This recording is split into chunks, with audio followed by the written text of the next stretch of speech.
All right, good evening. Welcome to Beats, Beds, and Browns, our final episode of season 7. I can't believe we've been going about this for the last 4 years. Really been a joy getting people to talk about the things that they're passionate about, especially as it relates to emerging hip hop artistry, garden and homestead agriculture, as well as bourbon and whiskey. If you haven't tapped in, beatsbedsbrowns.com. Visit us at beatsbedsbrowns on your social media of choice. Jump into our hashtag 100K in 10 years as we try and get people to grow their own food through distributing seed stored, seed saved kits to folks. You can select from among 4 different seed kits currently on our website. Tonight on Beats, Beds, and Browns, we're digging into something bigger than gardening, talking about growing food, growing communities, and growing opportunity. Our guest is Elizabeth Berkley, director of Chicago Grows Food, a collaborative not-for-profit that's helping thousands of Chicago area residents take food production into their own hands through grow kits, home gardens, education, and community partnerships. With a background in public health, nutrition, gardening, education, and not-profit leadership, Elizabeth is helping make healthy food more accessible while empowering families to become growers instead of just consumers. Whether you're tending acres or a single grow bag on an apartment balcony, this conversation is about reclaiming our connection to food. Please, warm welcome for Elizabeth Berkley as I bring her to the stage. Welcome, and thank you for your time, Elizabeth. We're happy to have you here tonight. Yeah, thanks so much. I'm excited to be here. We're going to kick off this interview like we have every other interview and ask where you've been, where you're at, and where you're going. With gardening specifically, or in general in life? In general in life. Let's get broad scope on it. Why not? Okay, I love it. I am Chicago, born and raised. I grew up in Andersonville with a small backyard and a garden that I had zero interest in. But I loved an outdoor activity. I loved playing in that yard.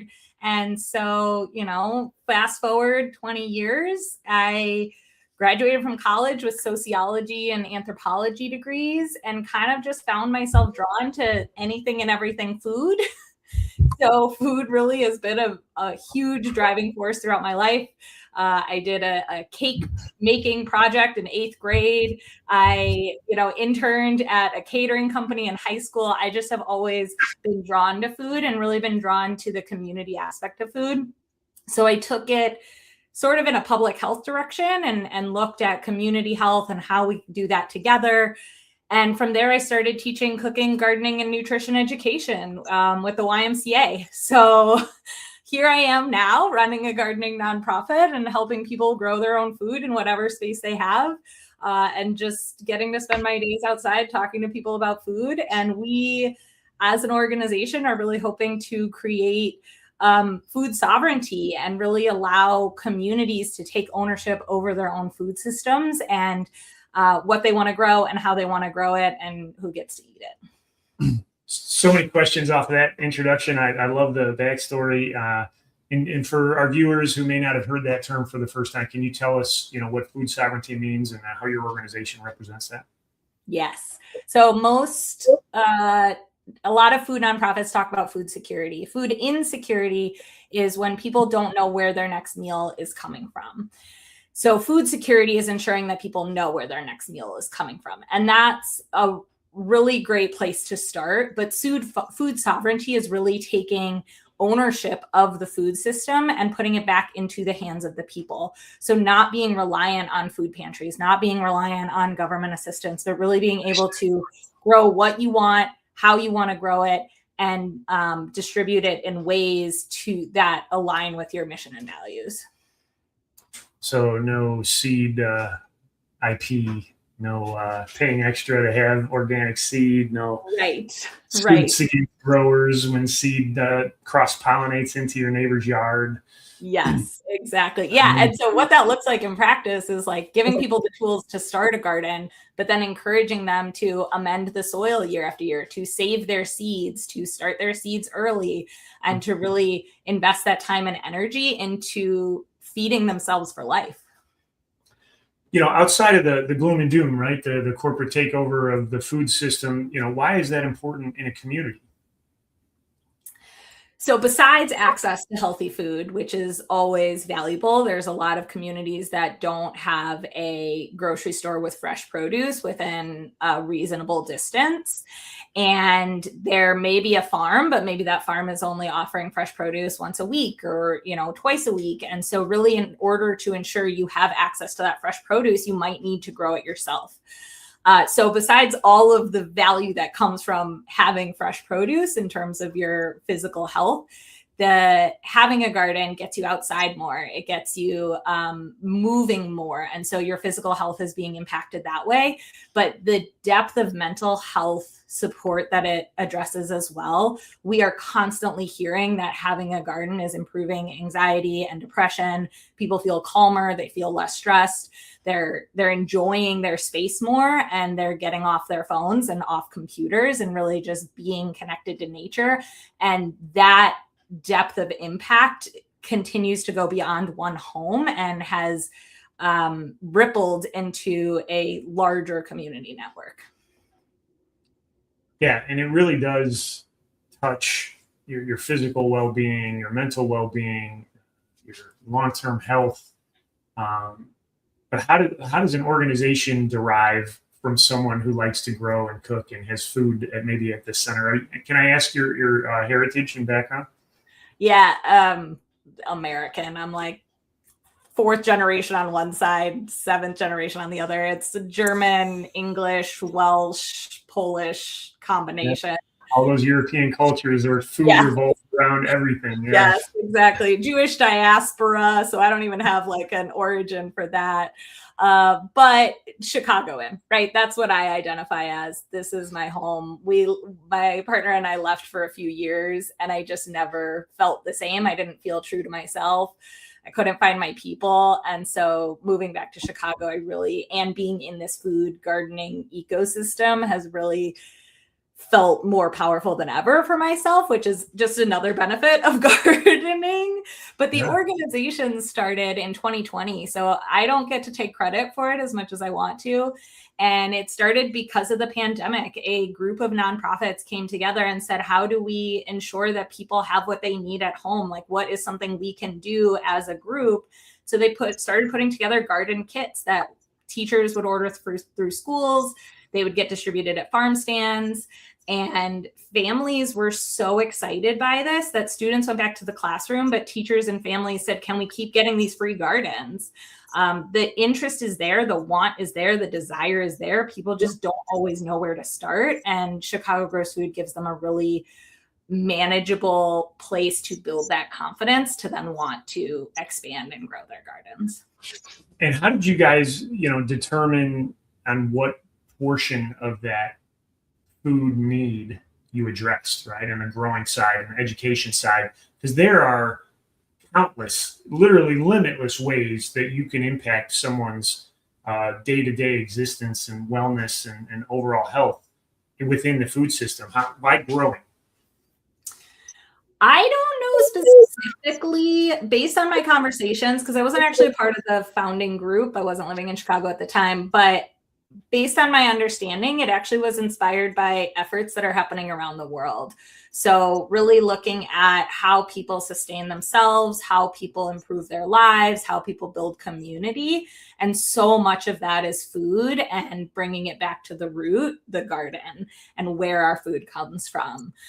They were inspired by, like lots of countries in Africa will grow in like coffee ground bags, right? Whatever fabric that is. And you can just grow really easily in those with soil and compost and sun and seeds. And so that's where the simplicity of a garden bag came from, especially because so much soil in Chicago is contaminated from history of industry and redlining. And so being able to give somebody the bag to grow in, the soil that's healthy, plus the compost that maintains the health of the soil, and the seedling just empowers people to be excited by it. I've never had anybody successfully grow something and not come back the following year and want to Yes. grow more. It really is. Get them growing something, and the bug will catch. And maybe not, the second year, maybe the third year, but it's even if they only get like one tomato or one strawberry, they're like, I did it. I want to do more. I did a thing. Yeah. Yeah.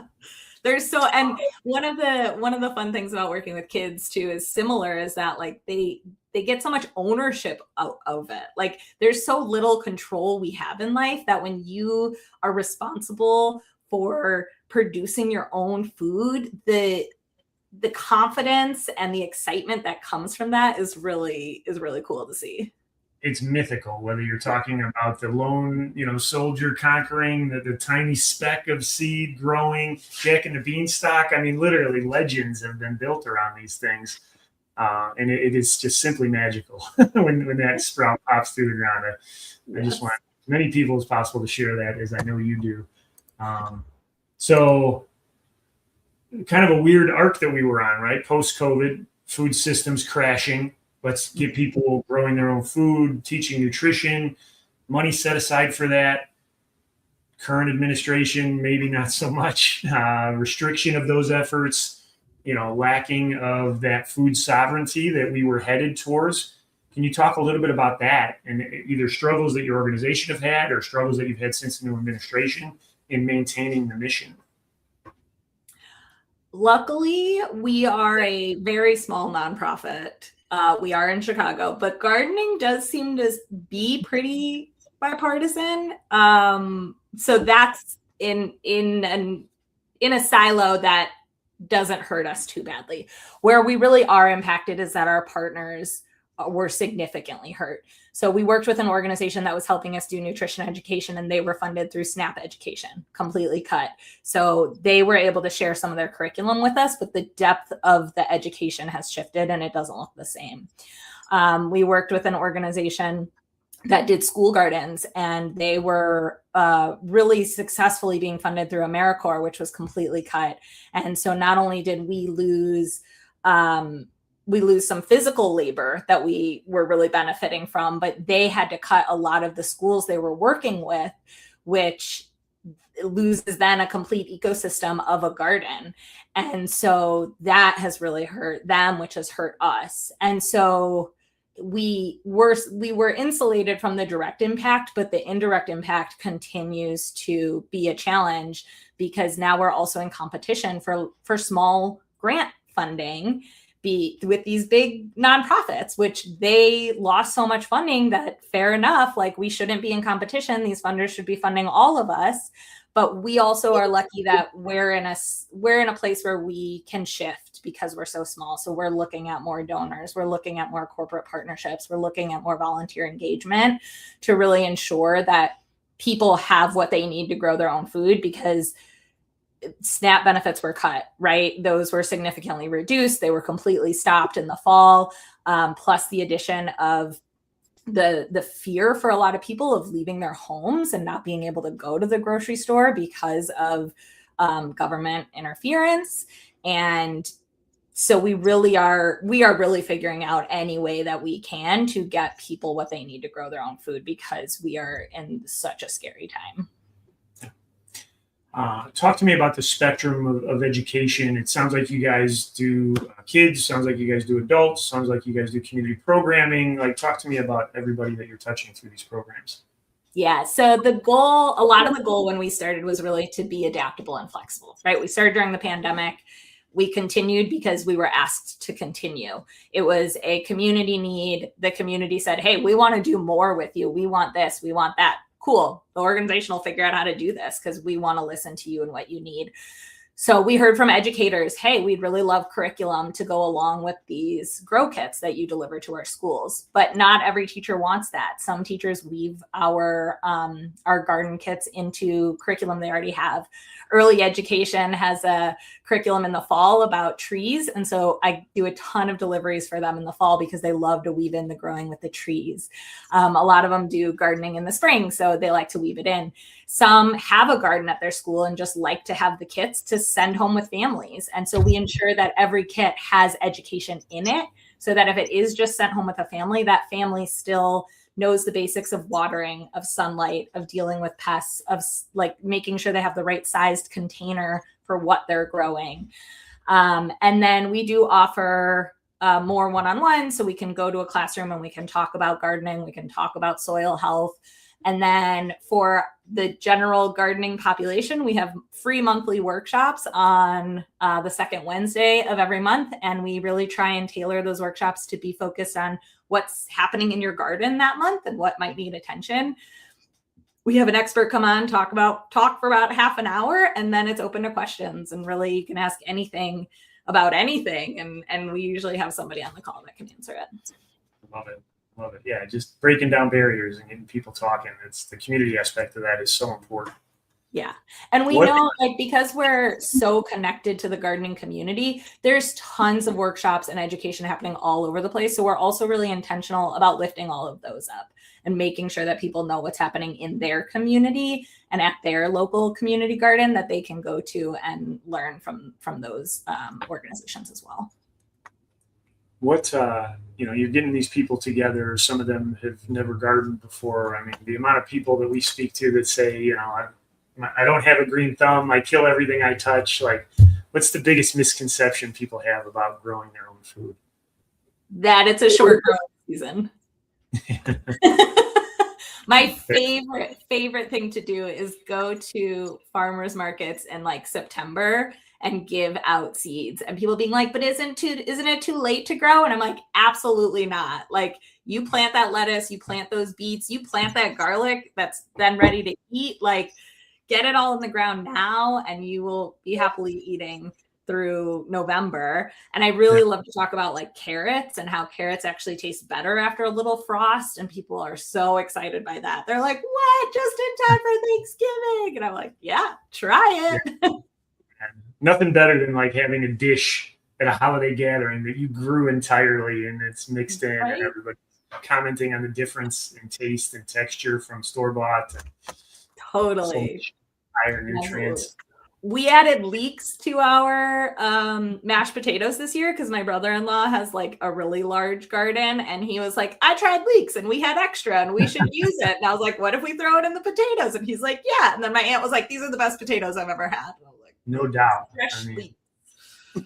It's we tried to follow recipes with some garlic that we grew, and it was like the garlic was so strong and so much more powerful than store-bought. It almost was like inedible. Yeah, right. You need significantly less garlic when it's that fresh. Without a doubt.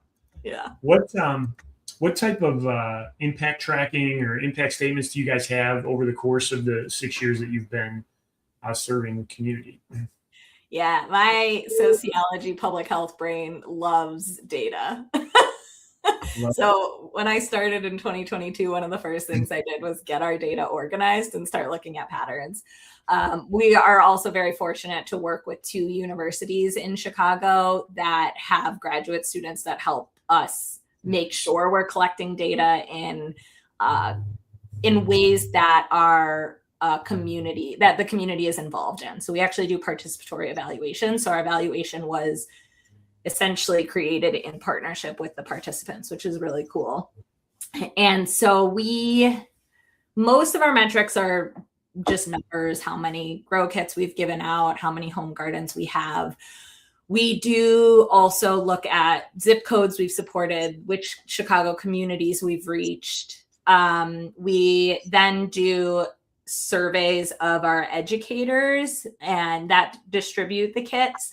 We don't like to ask kids. We don't want to survey kids. We don't want to research on kids. So we just ask the educators, are you noticing things? What was your intention with this? What could we do better? What did you enjoy? Basic data to collect to ensure we're continually improving the program is always the goal, not just what funders want to hear, but what do we actually need to make sure our program is progressing and aligning with the community wants. And then our home garden participants, this is where we get really spectacular data. They are very engaged. We ask them pre, middle, and post surveys. So beginning of season, middle of season, and end of season. And the like numbers data is great and helpful and we love it. But the anecdotes and the stories and the quotes is where our heart is. Those are the moments that we're like, this is where we're making an impact. This is where we're hearing the stories. One person talks about how they, just from one summer of gardening, the next summer they grew their own seedlings, were able to feed 5 families in their community, improved their mental and physical health, felt like a better parent and a better partner. And it just, those anecdotes, those moments is really what keeps us going and knowing that this matters. And again, we talked earlier about how, being raised in, European American upbringings and the central nature of food and the ritual of growing it and harvesting it, and, let alone having a sun-baked or sun-warmed tomato fresh off the vine, the flavor and the joy that brings. To be able to share that is so powerful. Yeah, this year we're going to do a project in partnership with DePaul. We're going to do a photo voice project where participants will get to tell their story. So the only question we're asking is like, what does gardening mean to you? And they get to decide where to take that and how to photograph it. And so I can't wait for the results in the fall to just kind of like see how they're really embracing this fully. And because it's in partnership with the university, we can actually pay them to do this work, which we also love, because they are taking time and energy out of their day to help us. And so it should be really fun to hear that depth. And I'm thinking like a big part of growing your own food is how much better your food tastes, which is so much more enjoyable. You're more connected to it. Your food tastes better. You're more excited to cook. And that just then rounds out the whole beauty of gardening. 100%. So we talked about the spectrum of people that you serve within your organization. What does getting started look like for a classroom of students versus someone coming out to a community event or other ways that you get people started? Does the kit itself look the same across age groups? Or kit itself looks the same. It is a fabric pot. 1 gallon is the one we start people with because it's not intimidating at all. It can be used outside or inside. It comes with a fabric pot, soil, seeds, and our education booklet. And so we really are just handing you everything you need to get started. You don't even need a shovel in those, to poke some holes in the soil. The soil does come in a plastic bag, which is something we're processing. Little bag. But what we did learn is that when it gets cold, you can use the plastic bag over the top of the fabric pot, and then it becomes a mini greenhouse. So I was able to grow arugula in March a couple of years ago using this like greenhouse method, which was very, very cool to see how simple it can be. Yeah. And again, for those beginning growers, those who've been growing years, we did 3 turns and kept a low tunnel up through the winter, which actually tore, and the spinach came back having survived 26-degree temps.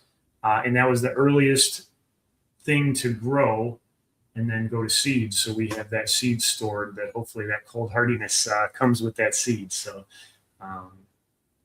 don't just listen to what the internet says. Your own growing area is its own little micro environment, and you may find best practice or generally accepted knowledge is not the case in your growing area. Well, and I don't know if you know more about this, but I recently heard too that if you actually do let a lettuce go to seed, or you save a tomato from your plant and replant it where it grew, that it's actually more resilient because it's already acclimated to the space. Yeah, I mean, that's the basis of like seed genomics. I don't know the right term, but yeah, that's and again, we're saving as much as we can, and that's what we contribute to our 100K in 10 years. If depending upon your requirements for seeds, we'd love to be able to contribute to your seed kits as well. What do you guys get started with the beginner kits? What do you guys give people to have that first successful experience? So if I'm at a market, I usually encourage lettuces and herbs. They grow much better in the small kit, or radishes. If people like radishes, they're some of the best things to start growing. But we do try and start them with something that will grow in the small bag. When it's for a school, we're a little bit more lenient, let them grow whatever they want, because it's all about just like seeing something grow for the kids. But mostly we try lettuces. We get a lot of parsley seeds donated. Cilantro is always a popular one. Dill, and then radishes. Those are kind of my favorites to give out. Yeah, the radish are always the first to break ground. It's Yeah, always exciting. they grow so fast. They grow so well in such cold weather and really most environments, so that you feel pretty successful. But I do think people get nervous about harvesting. I get a lot of questions of like how, when the tomato, it's ready, it turns red, it's kind of easy to recognize. But with root vegetables, people don't always know. They've never seen it before, they've never grown it before. And so I think people get nervous about that. But even harvesting herbs, there's, some tricks that help them the plant get bigger instead of just pulling the leaves off. And I think people don't always know that process. So I know that harvesting can actually be a barrier for people where they get excited to grow, but then it ends up dying or going to seed because they forget to harvest it or don't know to harvest it.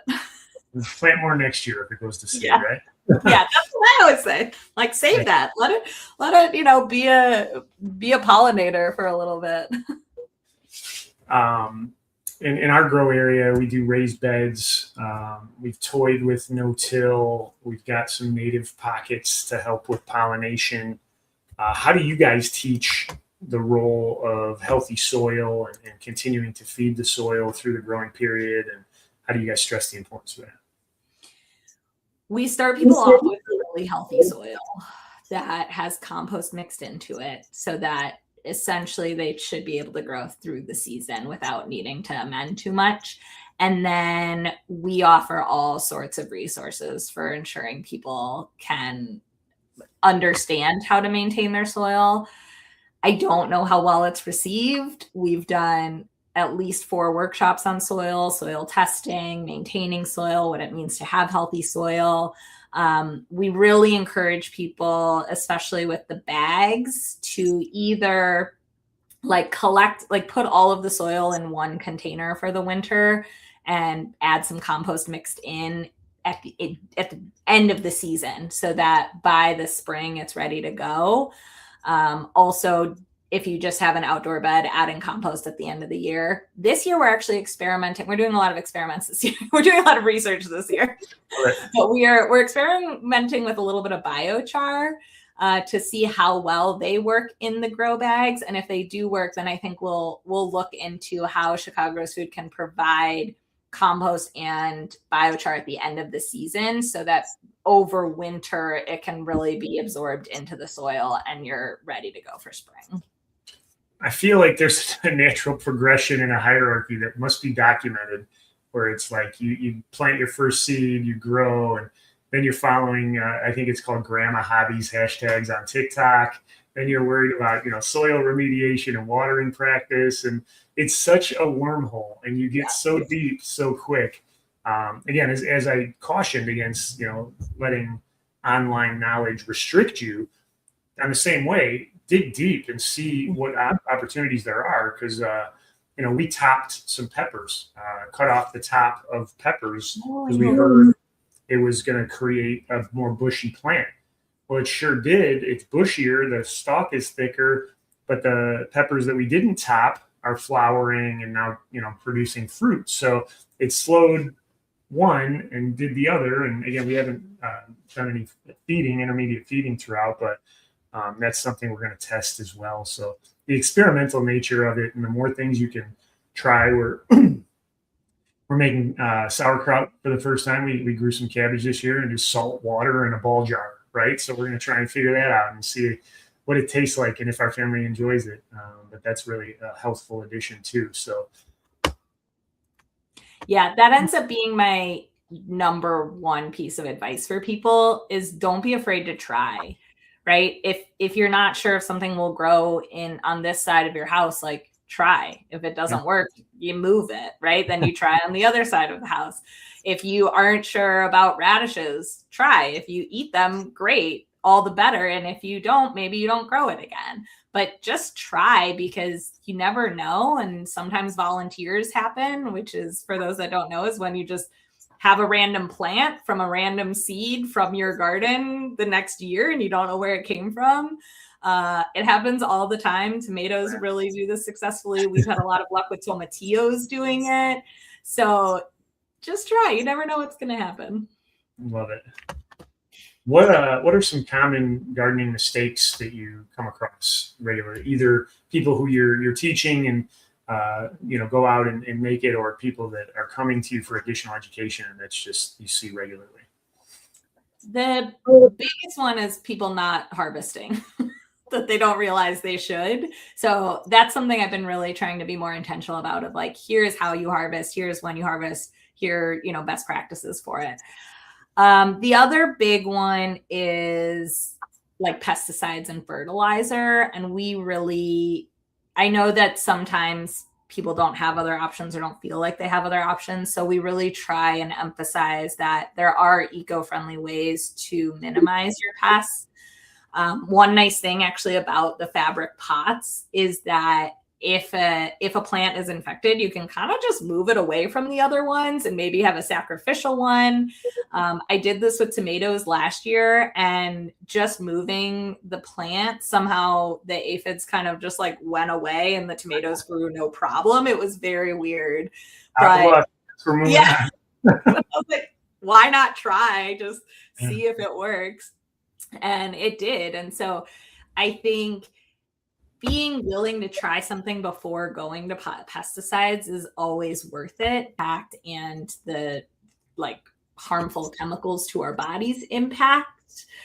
The other big thing that I hear, at least a lot in Chicago, is like people who think they can plant in the ground, which they theoretically can. Plants are smarter than humans, and they know not to soak up the harmful metals that are in the soil.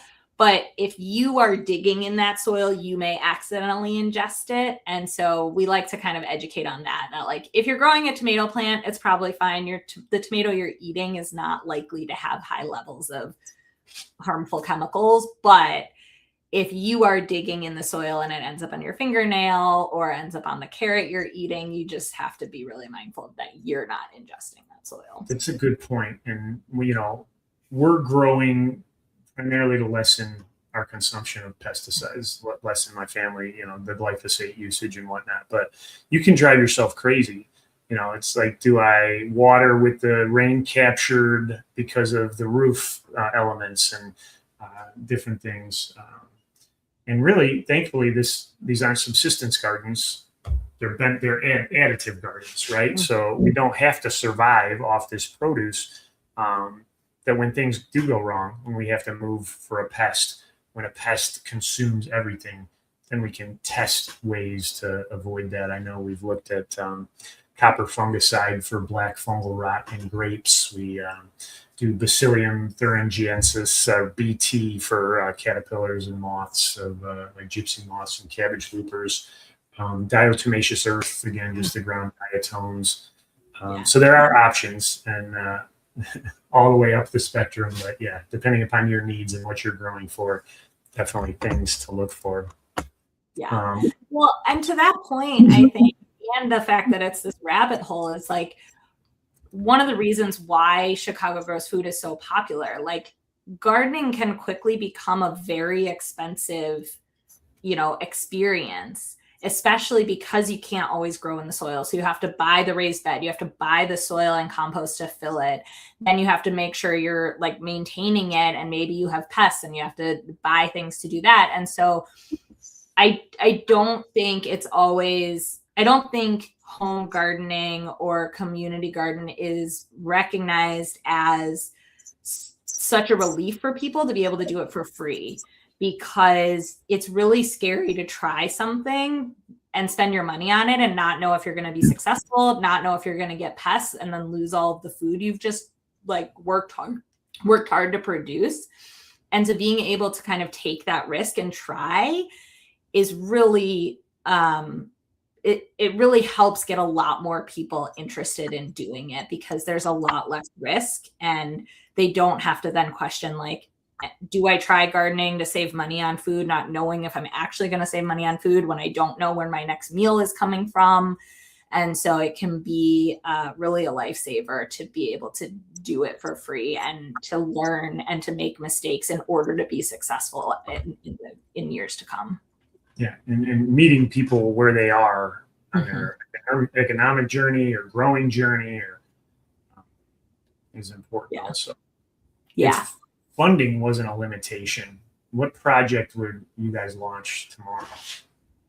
We would be hiring people in every community to connect home gardeners together, either at a local community garden or at a local school garden, or both, to help maintain the local garden, the local community garden or local school garden, to feed those that can't have a garden, but also then to connect the community together to really work towards this food sovereignty and ensure neighborhoods have the support they need for each other. And that's like our big dream, is to be able to hire people from the neighborhoods to support the gardeners in that neighborhood while helping revitalize and maintain community and school gardens. Nice. And maybe expounding upon that point, what's your vision for Chicago's urban ag movement over the next decade? To not exist. That everybody has what they need to grow their own food and they feel confident doing it, that they don't need Chicago Grows food, that, you know, so-and-so is composting and can share that compost with everybody on the block, so that you never have to truly bring in new soil, but just continue amending it, that people are saving seeds and sharing them with their neighbors, that they are supporting, you know, daycares and older adult spaces and unhoused people with the produce they're growing. That would be the biggest dream to the Chicago food system. So like a circular food economy centered around community and neighbors. Yeah. Love it. What to date has been your proudest moment as director at Chicago Grows Food?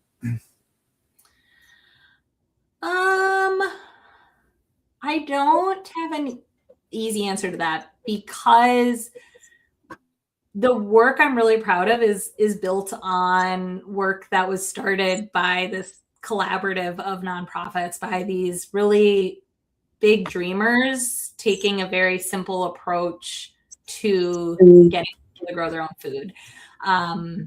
We haven't had to change a whole lot because we still have requests outpacing our capacity to support them. And people want to grow. They don't always know where to begin. They sometimes feel intimidated by the cost. So I think the fact that we've been able to maintain this, knowing that the people who started the organization had to go back to their full-time jobs, and knowing that this is something the community wants and we are continuing to do it, is something I'm really proud of. The other cool thing that we've started doing this year is partnering with pottery studios around the city to collect all of their unwanted or forgotten pieces that would normally get thrown away. And we're going to repurpose a lot of them into small planters, but we're also just selling them to raise some money for the organization. And that's been a really cool way to live the values, but also kind of emphasize, right? Like, we are taking mud from the earth, we are turning it into a pot, and then we're planting in that pot, but also we're not wasting. We're really showing that you can be thoughtful and be creative and connect with spaces that are wasting and that don't want to, and figure out, you know, creative solutions for both parties. And so that's been really fun that's been a fun project to kind of see roll out. I mean, that fits right in with the 10-year vision, right? The circular food economy. My next goal is to get something on our website that shows how you can actually use the clay in your soil from your yard to make a pot. That's like my bigger picture, to like really tie it all together. Love it. Yeah. How can somebody support or volunteer for Chicago Grows Food? money is the simple answer. Mm-hmm. ChicagoGrowsFood.org. We take all sorts of donations online.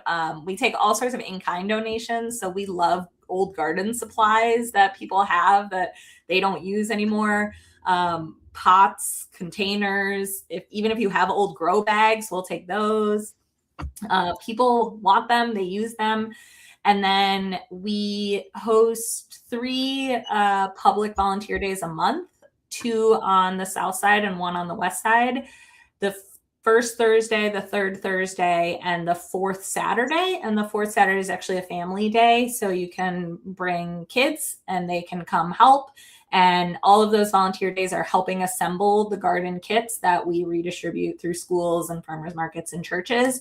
So you're really empowering someone to learn, to get excited, all the way from 2-year-olds to 82-year-olds. Love it. You can, I'll get that information online and I'll register to be at one of those upcoming for sure. Perfect. That's all on our website. Amazing. Also, if you want to volunteer virtually, I'm the only full-time staff, so we love creatives, grant writers. We love people that want to help upkeep our website, that want to help us create innovative, cool designs for t-shirts and hats. I have a need for everyone and everything. So if you even want to just volunteer virtually and you have a specific skill that you want to bring to the gardening community, let me know and we'll figure out how to get it weaved in. Love it. Can you finish this sentence for me? When people grow their own food. Oh, that's the beginning of it. Okay. I want to say something different than I've already said. So when people grow their own food, it gives them a sense of purpose. It connects them with the earth and it empowers them to keep doing it. Yes, yes, and yes. If you haven't tapped into Chicago Grows Food, please visit their website. If you haven't visited beatsbedsbrowns.com to get your free seed kit, hashtag 100K in 10 years, learn more about how we're trying to get people across the United States growing their own food. Elizabeth, one last question in closing tonight. We can't appreciate you being here and joining us and advocating for Chicago Grows Food. If somebody listening tonight, either now or in the future, decides to plant just one thing tomorrow because of this conversation, what would you want it to be and why? What would I want it to be? Yep. Maybe some fruit trees. But what would I recommend is like an arugula or a radish or a spinach, like those things that are going to grow really easily and really well to get you excited to do it again. Love it. Amazing. Well, I can't give you just a one-word answer. It's not in my nature. I'm going to go ahead and pull you into the green room, close out the show, and then we can cut it up for a couple minutes before you head out, if that's okay. That's great. Thank you so much. This was really fun. All right. Thanks for the All right. Joe Skibby with Beets, Beds, and Browns, closing out season 7. If you would have told me we'd still be interviewing, still be creating content 7 seasons later, I would not have believed you. If you would have told me we'd have given out over 3,000 seed kits across the contiguous 48, I probably wouldn't have believed you. Again, visit beatsbedsbrowns.com or scan the QR code in the upper area of this screen now. Fill out a seed kit and we'll get those sent to you. And as always, we encourage you to enjoy and have happy planting. Thank you.